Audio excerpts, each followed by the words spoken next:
Hi, everyone. Welcome to the Atheist Viewpoint. I'm Ellen Johnson, the president of American Atheists, and you know my co-host Dennis Horvitz on the left. And our guest today is Professor Alexander Riley. He's a professor of sociology, but a professor of he teaches the sociology of culture and religion at Bucknell University in Lewisburg, Pennsylvania. We're so happy that you're here today. Very glad to be here. Let me just tell you a little bit about what he does research on. He says that a good deal of his research has dealt with the thought of Emil Durkheim on religion and the ways in which secularization has affected American religion and culture, specifically how the notion of sacredness can be and has been disconnected from the realm of the supernatural in contemporary Western societies. And you have a web page. Alexander, what's your web URL? What is it? Is it? It's actually linked to the Bucknell faculty page. We'll put it up at the end of the show. Right. We'll put up your. It's complicated. In case you have any questions about his work or anything you've heard on the show today. Well, we have a Sharpie. I could just write it on a piece of paper. Yeah. Anyway, thank you for being a guest today. Today we're going to talk about, you're going to discuss with us the sacred and profane in American culture. But let's find out a little bit about you. Are you an atheist?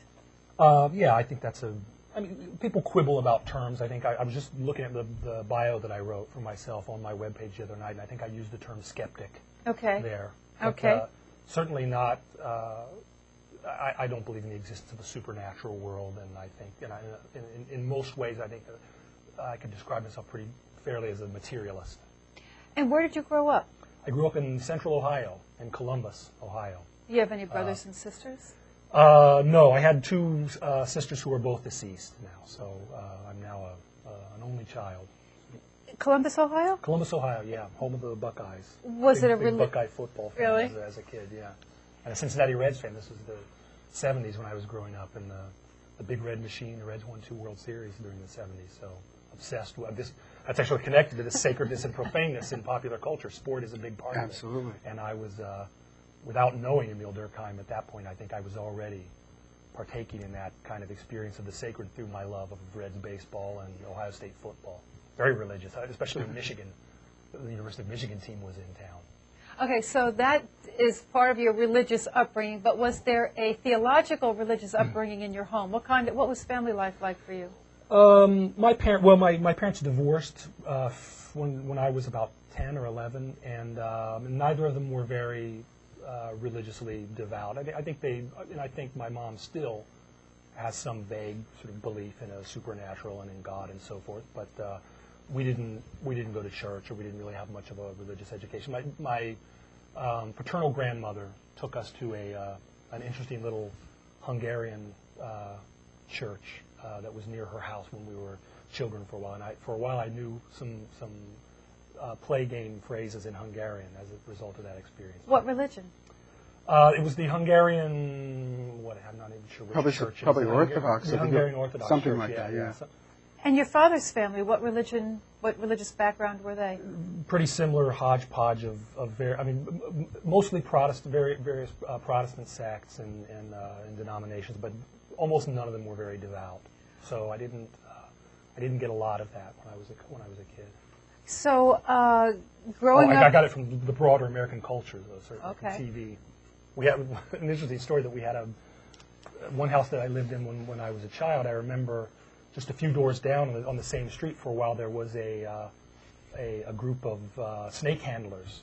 Really? Who had a church there, Wow. yeah, in Columbus, Ohio. Yeah.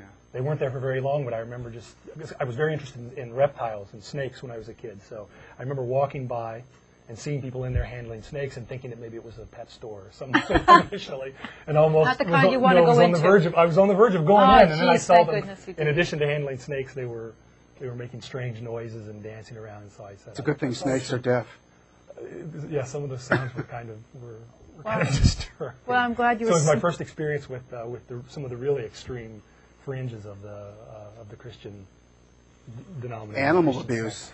Animal abuse. They actually do. I think they do actually probably hurt those snakes, at least on some. Well, Sometimes the snakes hurt them too, I think. Well, I'm glad you're smart enough to stay away from that. So, okay, growing up, you didn't have much religious indoctrination. You seem to be a pretty smart kid, pretty average American boy. You decide to go to college and to study what? I started out, I was interested in literature when I started, and became interested in political theory and philosophy. Where'd you go to later. school?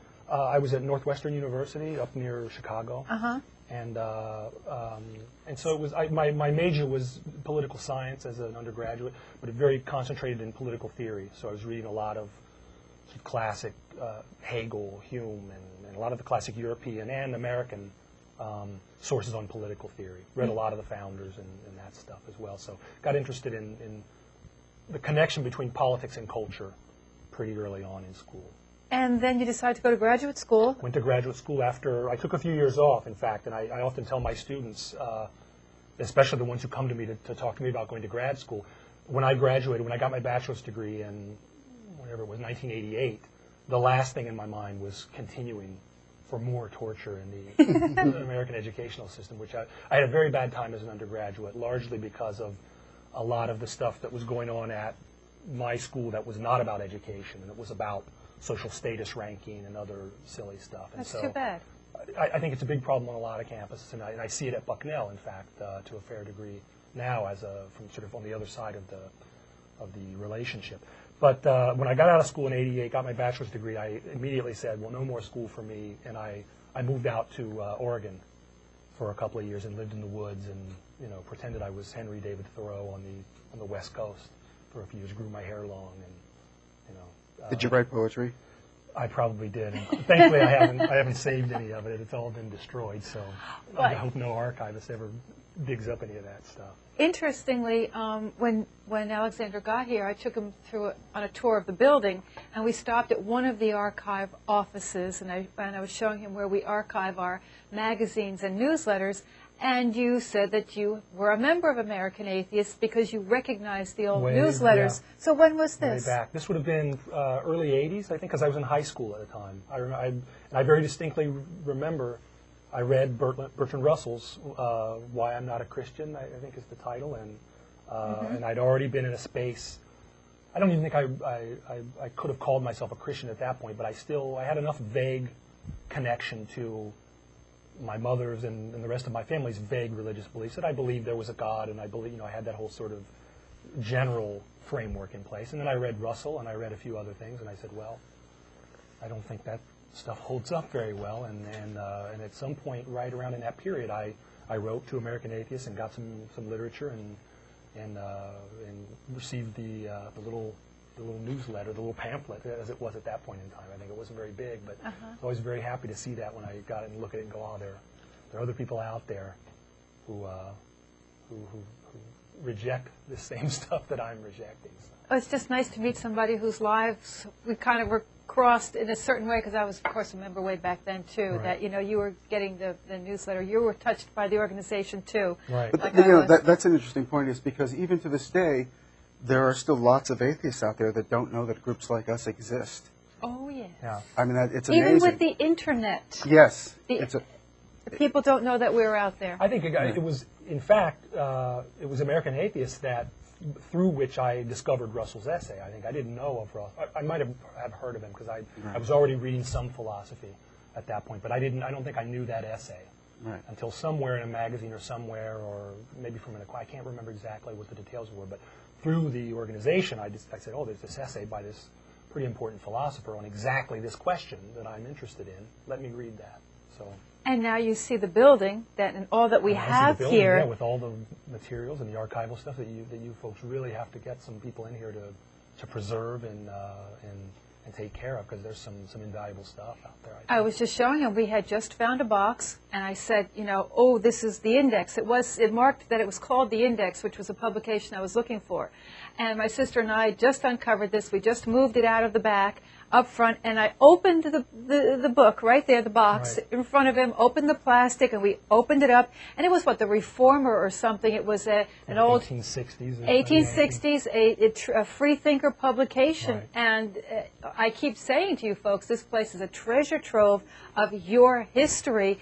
And yes, I mean, we need the money and it's so old that somebody, we don't have the money to preserve all of these old free thought